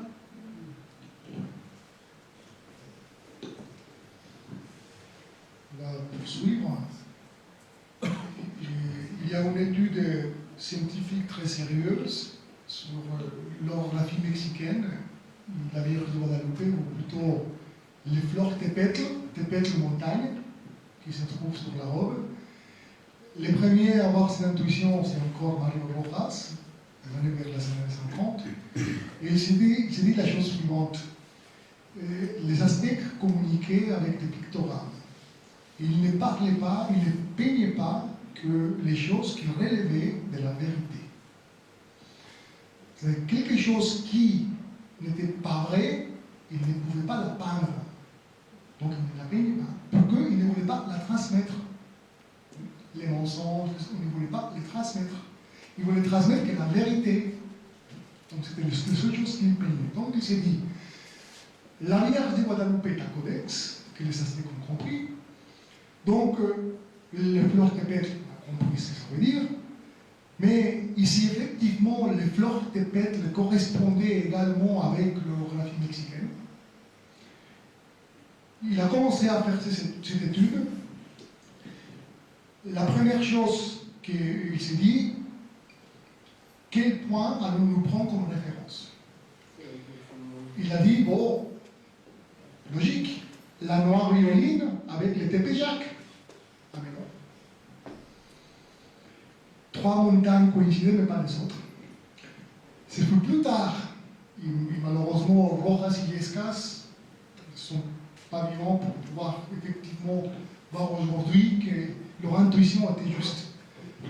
C'est Ojeda, mathématicien, et Eduardo Chavez Sanchez, aujourd'hui chanoine de la basilique de Guadalupe, responsable de l'image, et recteur de la basilique aussi, qui eurent l'idée de placer la noire ligne sur le point de référence de la colline de l'Étoile, qui se trouve à 20 km à l'est de Tepeyac à Mexico. Et pourquoi la colline de l'Étoile? Parce que c'est sur la colline de l'Étoile que les Aztèques faisaient la fête la plus importante de toutes leurs fêtes. C'était laquelle? La fête du Feu Nouveau. Et cette fête du Feu Nouveau se faisait une fois tous les... La vraie fête, la plus importante, une fois tous les 52 ans. Les siècles aztèques, ils comptaient les siècles en 52, 52, 52. Et toutes les 52 ans, ils faisaient la fête parce qu'ils savaient achever une ère, à l'espace de 52 ans. Donc il y avait une nouvelle étape de 52 ans à franchir. Et en faisant cela, la plupart des massifs montagneux correspondent. Et Ojeda, à nouveau, avec ses calculs de corrélation mathématique, il obtient un facteur de 93%. Entre la carte du Mexique, prise par Google Earth, et l'image de la Vierge de Guadalupe. Tout ceci, ces études scientifiques sont accessibles à tout le monde. Hein. Ils se trouvent dans des livres. Bon, là, je vous montre un petit peu les distances, mais bon. Passons à autre chose. Et ceci est également quelque chose de surprenant qui relève également de l'intuition, d'un homme de foi, mais un scientifique également, un mathématicien, qui eut l'intuition suivante. Les fleurs et les étoiles ne sont pas placées au hasard. Ils gardent ou sont dans une position que a un intérêt qui relève de quelque chose. Est-ce que, donc mathématiquement, on a pu démontrer que, effectivement, ces étoiles et ces montagnes, elles correspondent en vérité. Les mathématiques et la musique sont très liées. Il s'est posé la question, et si nous, effectivement, on pouvait rapprocher tout ça pour voir si peut jouer une musique. Ce qu'il a fait est la chose suivante. Il a tracé une ligne, et c'est cette ligne qui se trouve aujourd'hui ici, c'est la même, hein, c'est la ligne qui divise l'image en deux. C'est doublé de la tilde de Juan Diego, avec un couteau central. Et il a tracé 23 lignes parallèles à côté gauche et 23 lignes parallèles de côté droit, parce qu'il y a 46 étoiles. Il se dit 23 et 23, comme les chromosomes de l'homme. Et donc, je vais vous faire entendre ce qu'il a trouvé.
Maintenant, passons à peut-être un des plus grands miracles du point de vue scientifique qui se trouve sur la Vierge de Guadalupe. Donc, à l'intérieur de ses yeux, on trouve des personnages. Si difficile soit de la croire. Donc, les premiers à s'intéresser à ceci, c'était Alfonso Marcuy González, un photographe de la basilique de Guadalupe, mais regardez l'année 1929. Le Mexique était sous la persécution religieuse des Christeros, anticléricaux, sous la présidence de Plutarco Elías Calles, qui avait promulgué une loi comme quoi les messes étaient interdites. Donc, une église clandestine avec tous les jours. Des églises fermées. Il y a eu des martyrs, donc le père Martín Agustín Pro, qui est aujourd'hui à Saint, etc. Donc, en 1929, cet homme, il découvre qu'il y a peut-être quelque chose. Mais ceci reste classé dans sa tiroir, parce qu'on lui dit, écoute, tais-toi, parce que ce n'est pas le moment. Donc, c'est que 20 ans plus tard, qu'une autre personne, José Carlos Salinas, donc, voit effectivement refléter dans les deux yeux de la Vierge la bouche de Thomas. Et puis, l'archevêque de Mexico à l'époque, Luis María Martínez, il s'intéresse à ceci, il nomme une commission pour dire, appeler moi je voulais avoir de la confirmation de la part des scientifiques, des ophtalmologues, des médecins, on va leur donner la possibilité de pouvoir analyser l'image directement, qu'ils prennent des photos, bon, on va être avec eux pour qu'ils ne l'abîment pas, bien sûr, mais moi je veux tout savoir. Et donc c'est grâce à cette audace, je dirais, de Luis María Martínez, archevêque de Mexico, que cette étude faut commencer en 1956. Et donc, il y a des témoignages qui sont écrits. Un ophtalmologue, Javier Torrelia Bueno, c'est le premier à découvrir qu'il a en effet connu par l'ophtalmologie sous le nom de Purkan 500, Bourgange était un anatomiste tchèque, et c'est un physicien français. Et donc, l'étude avait découvert qu'effectivement, écoutez bien, qu'effectivement, dans un œil vivant, on trouve l'image reflétée de ce que l'on voit à des endroits précis et bien placés. Trois reflets que vous pouvez voir dans la photo qui est ici, dans un œil vivant. Donc ceci est présent dans l'œil de la Vierge, dans les deux yeux de la Vierge. Pas sur la Joconde, hein. Puis un autre ophtalmologue mexicain, Rafael Torija Laguagné, il déclara: les reflets humains mentionnés démontrent qu'effectivement le buste humain est une image reflétée dans la cornée et non une illusion d'optique causée par un accident de la texture de la tibre. Mais il y en a d'autres. Là, on peut voir mieux, hein, c'est qu'il voyait à cette époque-là, hein, avec la photographie, la technologie de l'époque, on est dans la fin des années 50, donc la technologie numérique n'existait pas à l'époque. Il soucié constate avoir observé dans les yeux de la Vierge la forme d'un homme symétriquement placé correspondant au reflet dans la cornée conformément aux lois de l'optique. Puis un autre, en 1975, les yeux de la Vierge sont à la perfection d'une brillance telle qu'ils donnent l'impression d'être des yeux vivants où la sensation de qualité est facilement tangible au regard à travers les cristallins. Et c'est comme ça qu'on arrive à 79, où un Péruvien qui travaillait pour IBM à Mexico, il était chargé de numériser les photos des satellites Landsat. Et lui, il avait entendu parler, c'est un homme de foi, lui, il a entendu parler de ceci, il s'est intéressé. Il a eu l'audace de demander à son patron, agnostique, par la suite, je peux parler de son témoignage tout à l'heure. Donc, il lui a demandé la permission de pouvoir se servir des appareils qu'il avait pour son usage professionnel, hein, personnellement, pour pouvoir étudier les yeux de la Vierge. Il a eu la permission de le faire, mais pas pendant les heures de travail, bien évidemment. Donc, il a fait ceci, hein, il a utilisé les appareils d'IBM, il a trouvé 13 personnages. 13 personnages. Ouais. Mais, alors, par contre, il ne voulait pas que, plutôt, il voulait que ceci soit confirmé par l'autre. Et c'est comme ça que d'autres scientifiques sont appelés pour voir si effectivement ils constataient la même chose que lui. Il a eu confirmation. Son patron, quelques années plus tard, il a été, je dirais, il a eu une réunion avec Monseigneur Eduardo Chavez, au de la Basilique de Guadalupe, et Eduardo Chavez a eu l'audace de lui demander: voulez-vous vous-même faire l'étude par vous-même? Il a accepté, et à la fin, il y a un témoignage magnifique qu'on trouve aujourd'hui dans le livre de Yasset Osman, où, le nom m'échappe en ce moment, il a dit: oui, mon père, j'étais agnostique, mais priez pour moi. Donc, on voit les 13 personnages. Yasset Osman, il ne s'arrête pas là, parce que son étude est très longue. Il commence en 79 et il achève en 97, à plusieurs étapes. Avec des instruments encore plus sophistiqués. Avec des instruments encore plus sophistiqués. Et lui, ce qu'il voulait aussi démontrer, c'est que chaque personnage que l'on trouve à l'intérieur des yeux de la Vierge il pouvait faire la correspondance historique. Donc il trouve Zumarraga, l'évêque, il trouve Juan Diego, il trouve Felipe González, qui était le traducteur de Zumarraga, parce que Zumarraga ne parlait pas le nahuatl. Il trouve une femme noire. Alors il se pose la question, il a cherché longuement pour trouver la femme noire, parce qu'il n'y avait pas des noirs au Mexique à l'époque. Effectivement, si, hein, il a trouvé un esclave noir qui est venu dans le bateau de Zumarraga et qui a travaillé à l'évêché. Et ceci est démontré avec des documents parce que Zumarraga, à sa mort, il a légué tous ses biens aux personnes qui travaillaient pour lui, donc notamment cette femme noire. Et donc, Ojeda aussi s'est intéressé, hein, par corrélation mathématique, il voulait démontrer que les personnages qui se trouvent dans le droit correspondent aux personnages qui se trouvent dans le gauche. Par la méthode de la corrélation mathématique, il a trouvé un facteur de corrélation quasiment parfait, 98,45%.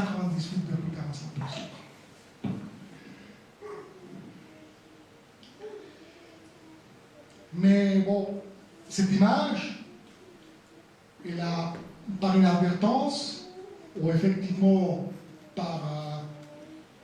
parce qu'elle a eu des attentats également, mais elle est encore là. Mais 1585, un orfèvre qu'il a nettoyé, accidentellement versé un liquide composé d'acide nitrique. Ceci est une photo numérique de l'original qui se trouve à la basilique de Guadalupe. Grandeur nature, hein. Grandeur nature. La Vierge n'a pas fait un... Et elle est signée par le cardinal et par l'archevêque de Mexico pour démontrer qu'il est une copie conforme. Ici, on voit effectivement cette trace. À l'époque, ils ont voulu mettre la peinture est partie. Ils ont voulu la nettoyer, mais rien n'est fait.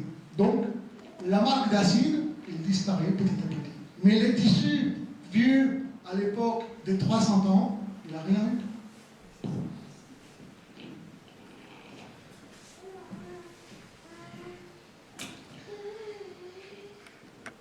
À l'époque de la Révolution, des hommes mandatés par les gouvernements mexicains voulaient détruire l'image de Guadalupe. Donc il y a quelqu'un qui a été mandaté pour mettre une bombe dans sa bouquet de fleurs. Il est déposé au pied de la Vierge pour faire exploser ce bouquet de fleurs. La secousse a été entendue à kilomètres à la ronde. C'était un corps d'un ancien basilique, pas la nouvelle, d'un ancien basilique. Mais la Vierge n'arrive même pas le vitre s'est cassé. Et la bombe était là, au pied de l'autel. La Vierge était à cette position-là. Vous les voyez, peut-être, non, je n'ai pas la photo ici. Bon, après, des gens sont venus, ce sont des photos d'époque. Et effectivement, sur l'autel, il y avait un crucifix en bronze qui s'est plié et qui a pris la force et qui a absorbé toute la force de l'explosion. Ce crucifix de bronze, vous pouvez l'observer aujourd'hui à la basilique de Guadalupe. Donc, Matelassier, vous voyez, on lui a commandé de faire ce coussin-là. Puis, parlons également d'un grand événement qui est apparu. Aujourd'hui, est à l'étude. Cet événement, il n'a pas été officiellement, je dirais, démontré, mais bon, c'est un événement, il y a eu 3000 témoins. Nous, particulièrement, mon épouse et moi-même, nous connaissons des gens qui ont participé à cette messe. Qu'est-ce qui s'est passé le 24 avril 2007 à Mexico? Le gouvernement mexicain a voté la loi pour l'avortement.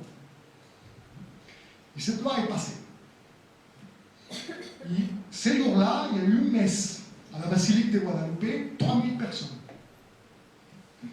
Et au moment de la messe, il y a eu ce phénomène de fœtus qui s'éclaire sur le ventre de la Vierge.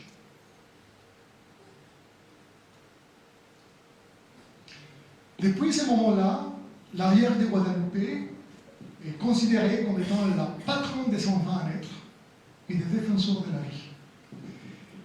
Et même en France, il y a des prières qui se font dans Notre-Dame de Guadalupe. Et moi, je suis persuadé que c'est une vierge, toutes les vierges sont les mêmes, mais l'advocation de Guadalupe particulièrement est une advocation qui est très puissante. Voilà les sanctuaires actuels les plus visités au monde, du point de vue sanctuaire marial. Parce que des lieux religieux, Saint-Pierre est plus visité que la basilique de Guadalupe. Mais un sanctuaire marial, il y a 20 millions de pèlerins par an. 20 millions de pèlerins par an qui passent à la basilique de Guadalupe. Voilà l'intérieur. Et tout au fond, vous voyez, il y a un très grand crucifix. Et à droite du crucifix, il y a un petit cadre. C'est là où se trouve l'original. C'est lui qui est vieux des 5 siècles.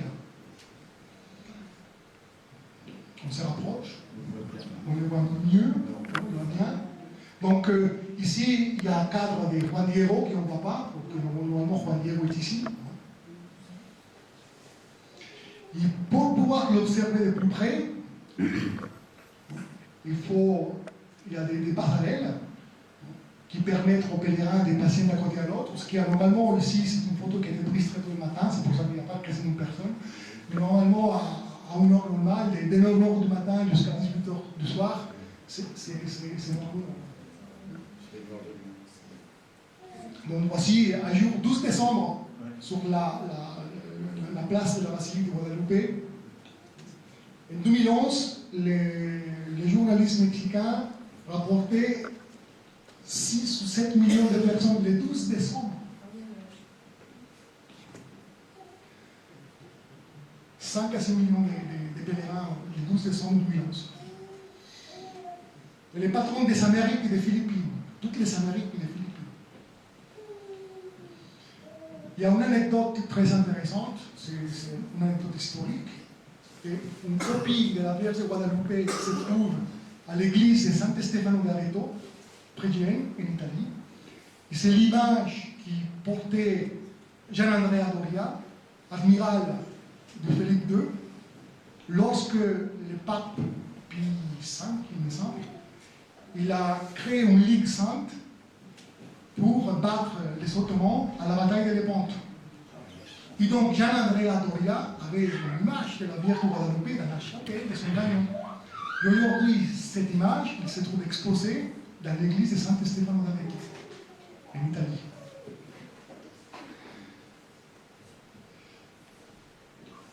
Voilà, je voudrais que, avant de passer aux questions, je voudrais qu'on se mette debout, qu'on fasse une prière tous ensemble à la Vierge de Guadalupe.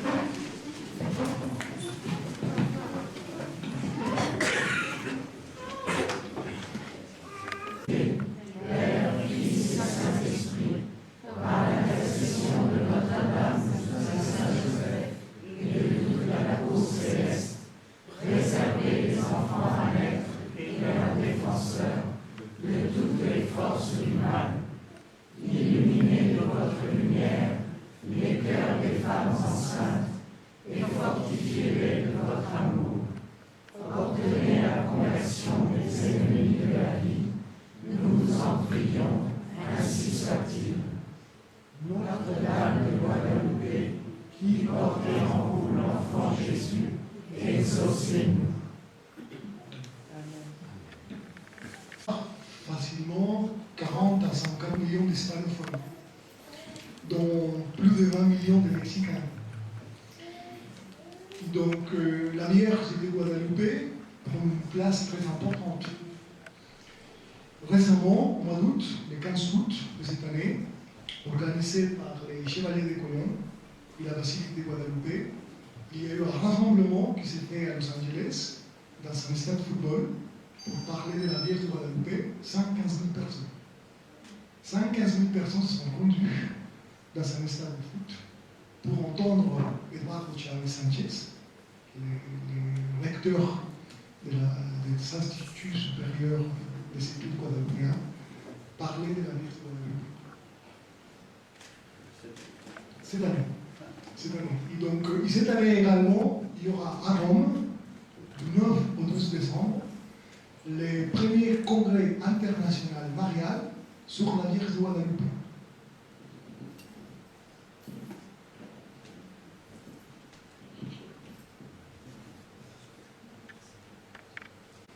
Beaucoup plus de ce que moi je vous ai montré. Alors j'ai mis tout ce qui est dit qui n'est pas signé ou qui n'est pas authentifié. À l'exception du reflet d'avril 2007, qui est à l'étude. En ce moment, qui n'a pas été refusé, mais qui n'a pas été complètement accepté, mais qui est à l'étude. Toutes les restes, ce sont tout le reste, c'est non signé. Mais tout ce qui a été présenté aujourd'hui est signé par des scientifiques. Nous trouvons les livres, nous pouvons aller à la source, etc. etc. Le mot Guadeloupe, il existait en Espagne? Si. Le nom de Guadalupe est un nom très ancien. Il existait déjà en Espagne. Et au XVIe siècle, il y avait un sanctuaire marial très important à Extremadura, dans la province d'Extremadura, dans le village de Guadalupe, Où est passé Cortés? où est passé Cortés, Colón, el allemand, parce que Cortés il est né à Medellín. Medellín, dans la province d'Extremadura également. Et donc, le nom de Guadalupe est un nom qui a été donné pour les Espagnols dans cette parfaite enculturation de la Vierge de Guadalupe. Toute la pictographie de l'image est pour les peuples indiens. Et à travers l'indien aux Espagnols, le nom Santa Maria de Guadalupe. Que Guadalupe était déjà connu des Espagnols. Ce n'était pas surprenant pour eux d'entendre le nom Guadalupe. Le nom de Guadalupe est composé de deux mots arabes. Le premier c'est Oued, Guad, comme Guadalquivir, Oued el-Kbir, le grand fleuve. Donc Oued, Guadalupe, la houppe de flamme. Donc le traducteur a soufflé à l'oreille du pape Jean-Paul II, fleuve de lumière. Et la Vierge n'est pas du tout,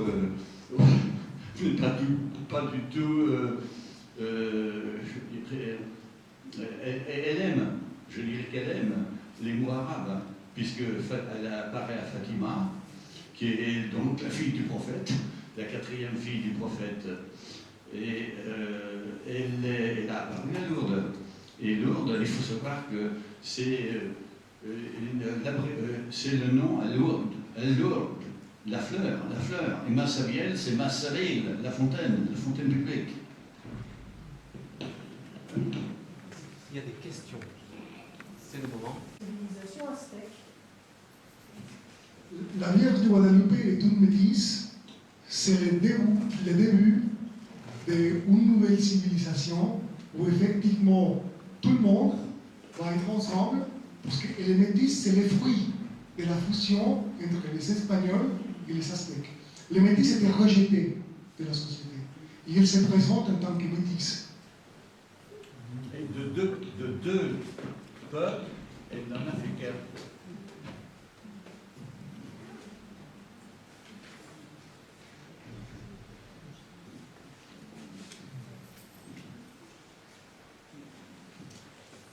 Il n'y a pas eu des miracles sur, il m'aurait semblé entendre ça, sur des enfants qui étaient aveugles. Il n'y a pas de miracle de la Vierge sur des... Il m'a semblé avoir vu ça quelque part. Au début, il y a eu de nombreux miracles, hein, mais tout à fait au début, puisqu'ils ont été notés dans le Tana, n'est-ce pas? Entre autres, le premier des miracles, c'est celui de l'Indien qui reçoit, il transportait l'image dans une joie, une euphorie. Ils allaient donc de Tlatelolco jusqu'au Tepeyac. Les Indiens étaient tellement contents, ils tiraient des flèches en l'air, un peu comme nous, on tire des canons. Et puis, il y a une flèche qui est venue maladroitement transpercer un Indien. Et l'Indien, on l'a retrouvé par terre, on s'est dit, il est mort, mais il est mort. Alors, il y a quelqu'un qui a eu l'idée de dire, bon, ben, il faut le montrer à la Vierge. Hein. Alors, ils l'ont amené à la Vierge, et puis la Vierge s'est levée. On a retiré la flèche, bien sûr. On a retiré la flèche, et l'Indien s'est levé. On note ce premier miracle dans le Motepana. Et puis, bien d'autres aussi. Des gens qui étaient tombés de cheval, qui s'étaient cassés des jambes, qui boitaient, qui... Voilà, il y a eu aussi beaucoup de miracles pour le Mexique lui-même, parce que c'est un pays qui a été frappé par des pestes, par des grandes inondations, donc à l'instar de la Vierge de Fourier, par exemple. Et donc, c'est à l'initiative de l'évêque, l'archevêque de Mexico, qui a pris l'initiative de sortir la Vierge de Guadalupe de la basilique pour faire un pèlerinage et pour demander à la Vierge que la peste s'arrête, ou que l'inondation cesse. La plus grande inondation répertoriée dans la ville de Mexico, elle a duré 5 ans. 5 ans avant que la décrue commence. Et donc, c'est aussi l'image a été déplacée, etc. Mais la Vierge de Guadalupe, ou la prière des fidèles à la Vierge de Guadalupe, a permis à plusieurs, sur les occasions dans l'histoire du Mexique, d'arrêter des pestes, des inondations ou des grandes maladies. Et puis contre les francs-maçons,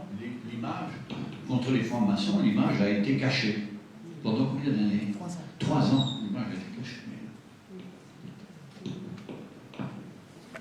Dans votre présentation, vous prenez comme massacre principal, si j'ai bien entendu, sauf erreur de ma part, les sacrifices humains, avec quelque chose d'assez graphique que je ne vais pas répéter.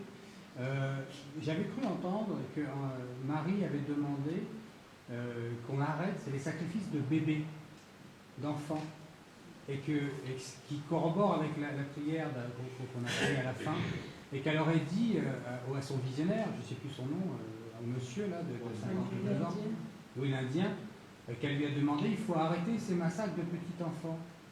C'est vrai ça? Vous avez entendu ça vous aussi ou pas? Oui, en fait, dans les civilisations mésoaméricaines, vous en avez plusieurs. Donc, les Mayas, par exemple, ou les Olmecs, qui ne pratiquaient pas des sacrifices d'adultes, mais qui ne faisaient que des sacrifices d'enfants ou des princesses. Mais les Aztèques, eux, ils faisaient des sacrifices des guerriers ou des prisonniers dont on arrachait les cœurs pour les offrir aux dieux, parce que les dieux étaient nourris des cœurs des sacrifiés.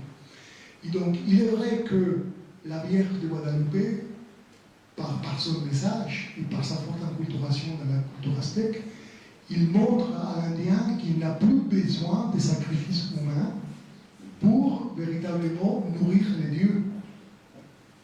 C'est ce message qui est très fort.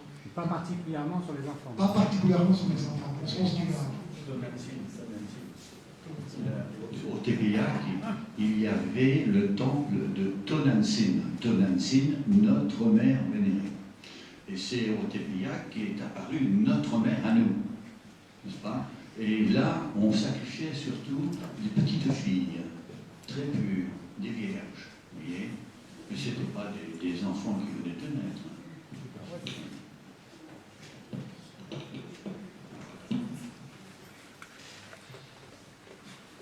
Notre monde occidental serait comparable peut-être à Thomas. Pour croire, il faut voir. Donc, est-ce qu'on peut penser que ces images de Guadalupe, comme l'image du Saint-Suaire, qui sont objets d'études scientifiques, est-ce que cela peut porter à croire? Question. Moi, je ne crois pas que le miracle donne la foi. Oui. Le miracle ne donne pas la foi. Si vous avez la foi, votre foi est confirmée par le miracle. Si vous n'avez pas la foi, c'est du spectacle. Celui qui regarde, il a devant lui un spectacle. Mais le miracle ne donne pas la foi. Mais est-ce qu'on n'est pas limite là? Limite dans la mesure où ceux qui ont la foi, pas de problème, ça va la renforcer éventuellement. Ceux qui ne l'ont pas, mais il y a ce point central, cette limite qui peut faire peut-être basculer ceux qui n'ont pas la foi à la foi. Oui, oui, ah, bon, vous avez raison. Hein. Moi, je crois que... Ah oui, oui, oui. Parce qu'il faut continuer, si vous voulez, à nourrir sa cécité. quand on ne bascule pas.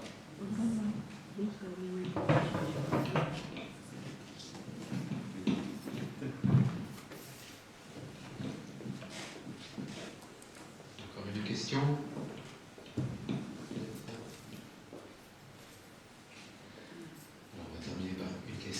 Plus personnel.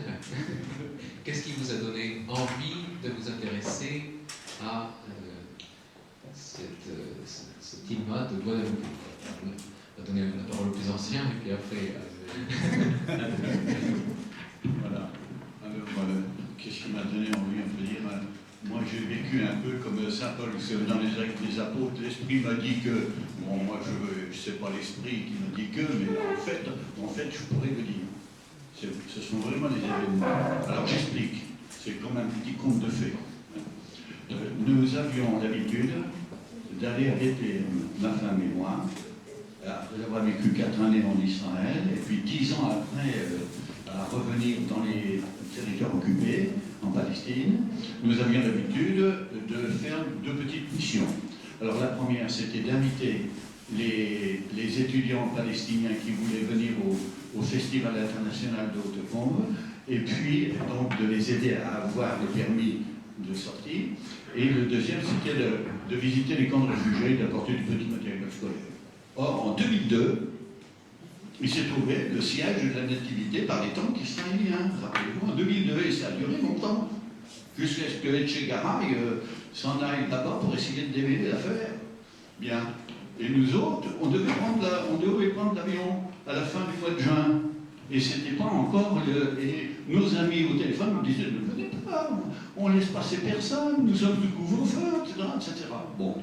Alors, de Guerlas, on a demandé à l'agence nos remboursements de billets d'avion. Et dans la même semaine, on apprend que le pape Jean-Paul II devait quitter Toronto pour aller canoniser Juan Diego au Mexique. Or, moi j'avais reçu 9 ans avant un livre bilingue d'un de mes anciens élèves, marié avec une fille de Puebla, où il y avait une langue inconnue et une langue, et l'espagnol, une traduction en espagnol, n'est-ce pas? Et alors, je me suis dit, tiens, Juan Diego, mais c'est le bouquin, c'est mon cadeau de Noël, ça, de Marc Claudie. Alors, j'ai retiré le bouquin de l'étagère où je l'avais laissé pendant 9 ans, et puis j'ai de nouveau relis l'histoire en espagnol, et je me suis retrouvé à dire à ma femme, bon, on nous a remboursé le billet d'avion, si on allait au Mexico. Alors, dans la même semaine, la revue Étoile Notre-Dame fait savoir qu'elle organise le premier pèlerinage à Mexico, à cause de la canonisation de Juan Diego, bien sûr. On s'est retrouvé avec 40 pèlerins là-bas à Mexico. Mais comme nous avions beaucoup voyagé, ma femme et moi, avant de se marier, et puis alors après aussi, nous avions donc touché à beaucoup de langues, n'est-ce pas? Quand on voyage, on est obligé de faire attention. Et alors, moi, j'ai eu qu'un désir. C'était de savoir exactement ce que la Vierge avait dit à Juan Diego. Je ne voulais pas lire une traduction. Je voulais savoir exactement ce que la Vierge avait dit à Juan Diego. Alors évidemment, il fallait traduire. Donc, même si on lit, il faut traduire. Bon. Alors, j'ai demandé autour de moi, et j'ai une fille qui m'a trouvé une grammaire, un dictionnaire, un lexique, etc. Et je me suis mis à travailler. 6 mois. Pourquoi? Parce que je suis tombé d'un toit de 7 mètres de haut, n'est-ce pas, en montagne. Je changeais des ardoises. Et puis, comme j'étais pressé, j'avais oublié de sécuriser à grande échelle. Et je me suis retrouvé sur l'échelle de couvreur. Et puis, et je me suis évidemment écrasé le calcanéum à gauche. Donc, je me suis retrouvé avec des béquilles et puis allongé. Et pendant 5 mois, j'ai fait la traduction. Voilà comment ça s'est passé.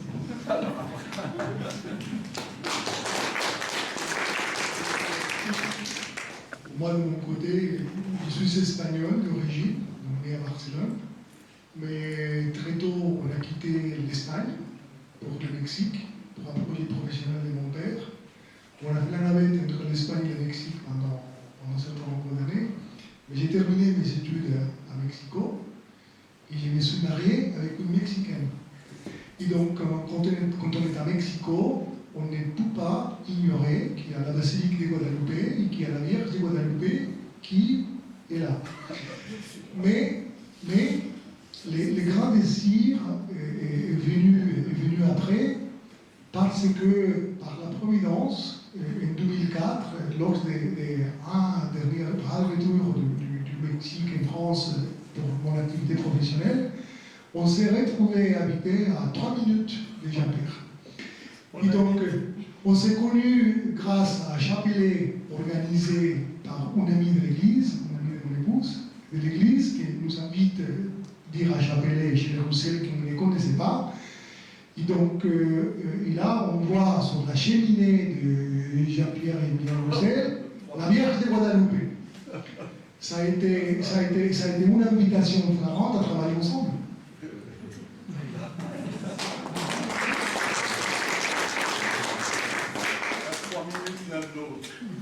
Alors vous disiez que vous aviez éventuellement des ouvrages ou des images à proposer.